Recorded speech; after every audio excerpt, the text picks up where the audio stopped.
Anong kalokohan to? Tunay na manloloko. Manloloko? May narinig akong balita na sikat daw siya sa pagtanggap ng mga suhol. Ibang klase siyang anak ng totoong taran. Dapat sa na mamatay! Tigil ka nga! Ikaw ba nagsasabi niyan? Next comment! Hindi ba Kang Yeonjun ang totoo niyang pangalan?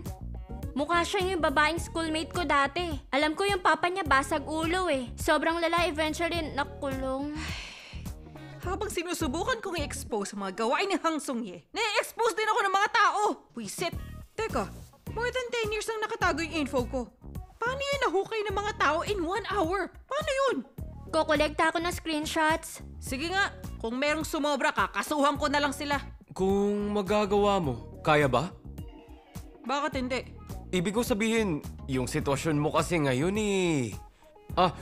Paano kung bigla siya nagdesisyon na talagang arestuhin ka? Hindi pwede yun. Bluff lang ng chief yun. Ba't nila ako aarestuhin? Eh, kilala na nila ako. Okay na yung 2 months suspension. Masyado akong busy. Kainis. Minor misunderstanding lang to. Ayos lang to. Ay, Teka nga, ma'am. Bakit nga ba ginawa mo yun? Pwede ka naman sanang umalis agad nung bumalik na ang alaala mo from temporary amnesia. Paano ka nasama sa gulong yun?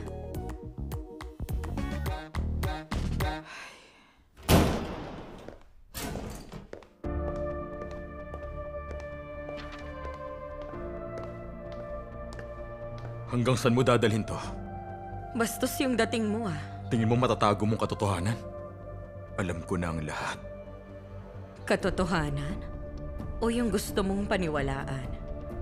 Isang bagay na ginawa mo sa isip mo para sabihin hindi namatay ang papa mo para lang sa wala. Kailan ka pa naging ganyan kawalang hiya? Huwag mo siyang idamay sa gulo natin. Ayusin nating dalawa to. Muntik na siyang mamatay sa aksidenteng ginawa mo, Sung-ye. Siguro hindi mo alam na nagkakamali ka. Tingin mo ba ligtas ka na? Anong sabi mo? Madadamay ka pa rin naman. Yung sa aksidente nga pala, may evidence kang ako ngayon?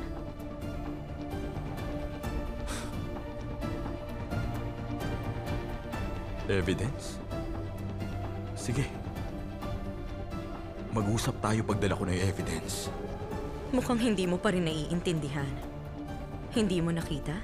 Ikaw at yung prosecutor ay mapapahamak. Ano?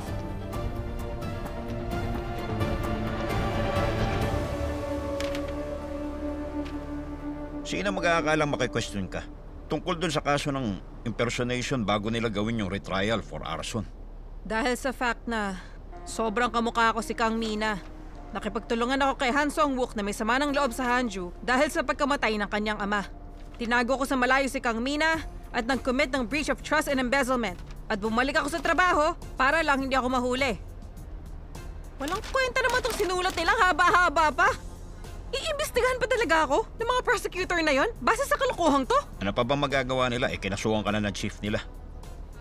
Wisit. Kailangan mo si Kang Mina para patunayang inosente ka. Ay, Pero dahil hindi pa siya nahahanap hanggang ngayon, malaki talaga ang posibilidad na patay na nga siya ngayon. Kung ang missing person case ay mag-progress at maging murder case ng walang katawan, hindi pwede. Ibig sabihin na pwede ako maging suspect sa pagpatay? Imposible! Si Sung Yang nagtaka kay Mina, hindi ako! Yung driver na inuutusan niya, nasa atin siya, di ba? well, kasi...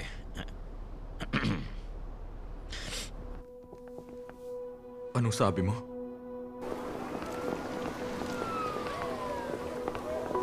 Sorry po. Ang sabi, lumabas daw sila para maglakad-lakad.